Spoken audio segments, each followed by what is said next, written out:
Приветствую всех на канале Сад Огород своими руками. Ну что, друзья, готовы к повышению урожая на томатах. Сегодня мы будем проводить именно такую подкормку. Это одна из финальных подкормок. Подкормка второй половины лета. Это будет чисто калийная подкормка, направленная на ускорение налива плодов, которые уже на кустах навязались. Я сейчас предлагаю вам коротко осмотреть томаты, посмотреть, в какой фазе нужно проводить именно чисто калийную подкормку. Кстати, мы рассматривать будем на примере низкорослых томатов, которые выращиваем в открытом грунте. Но эта же подкормка применима и к томатам высокорослым. Главное, чтобы совпадала примерно фаза развития. Это томаты Мамако. Очень хороший гибрид, подходящий идеально для консервации, ну и в том числе для использования в свежем виде. Смотрите, сколько навязалось плодов. Их просто здесь, очень много. И нужно помочь растению их укрупнить. Это еще не полный сортовой размер. Они еще должны существенно прибавить в весе. Ну, не существенно, но некоторый размер еще должен добавиться. Уже цветения нет. Растение провело саморегуляцию плодовой нагрузки, и то, что она не смогла вытянуть, она уже вот сбросила. Эти цветочки не вяжутся, они лишние.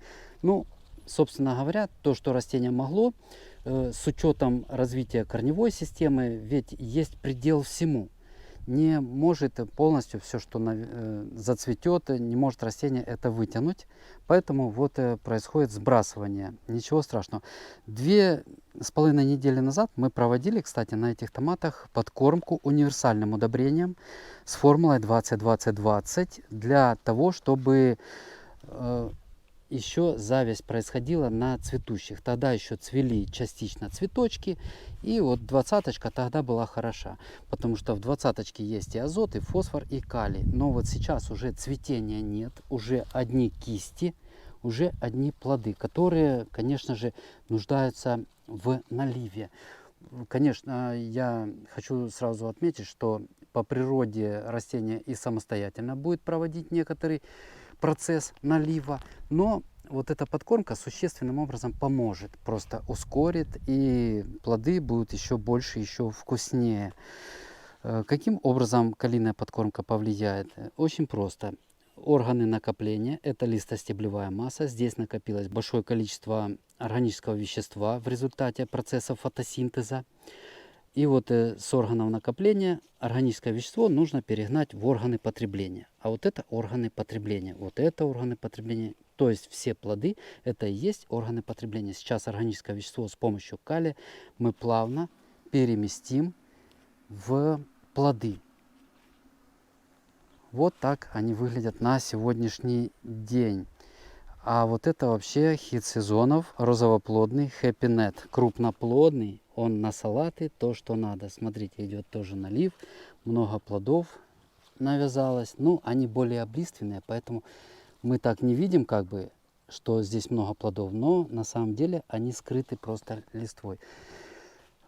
Вот в таком сейчас состоянии, цвета уже нет на кустах, но есть плоды, которые наливаются. Итак, давайте все-таки плотнее перейдем к самой подкормке. Наиболее подходящее калийное удобрение это сульфат калия или калий серно-кислый. У него два названия, но на самом деле это одно и то же удобрение. Удобрение распространенное, удобрение эффективное, качественное, поэтому дает всегда хороший результат. Сколько? На 10 литров ложку вот с такой горкой. Не вот с такой, когда, видите, как 2 ложки уже получается, а именно приблизительно 20 грамм. 20 грамм, вот столько на 10 литров воды. И приблизительно по 0,7 литра под каждое растение. А еще лучше по 1 литру. Растения большие уже, питания им нужно много.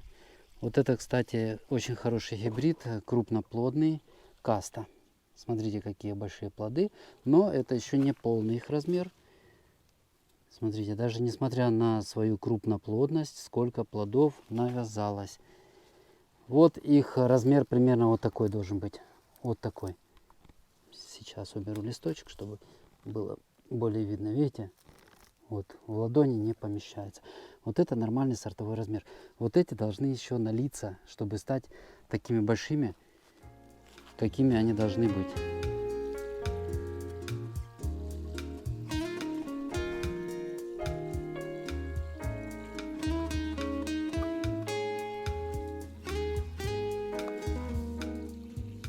Сразу хочу особо отметить, что плоды будут увеличиваться не за счет калия, а именно за счет органического вещества, которое в листьях. То есть это солнечная энергия, преобразованная, прошедшая ряд преобразований, накопленная здесь. Вот именно она будет укрупнять плоды. Так что не переживайте, что калий будет в плодах. Калия по сути там не будет. Его будет именно то количество, которое предусмотрено природой. И наша подкормка никоим образом не повлияет на химико-физический состав плодов. Просто плоды наполнятся органикой, которая сейчас в листьях. Вот о чем хотела рассказать в этом видео. Очень простая, но в то же время реально работающая подкормка.